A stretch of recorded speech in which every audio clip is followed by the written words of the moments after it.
یعنی میں نے اپنی والدہ کو یا اپنے والد کو دیکھا، والدہ اور والد تو ہیں نا میرے جانے بوجھے ہیں، لیکن جو ان کے میں معاملات دیکھ رہا ہوں ان میں بہت سی چیزیں ایسی ہوتی ہیں جن میں تمثیل کا، یعنی ان کو گویا ایک ڈرامائی تشکیل دے دی جاتی ہے، تو یہ چیز ہوتی ہے.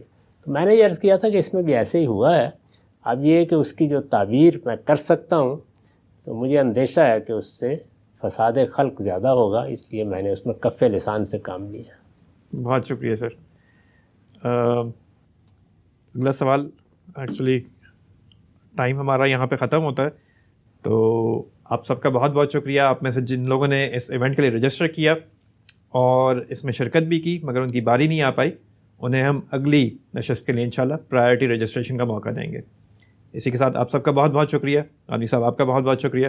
فیصل ہارون کو اجازت دیجیے، زندگی رہی تو انشاءاللہ پھر ملیں گے. اپنا خیال رکھیے. اللہ حافظ.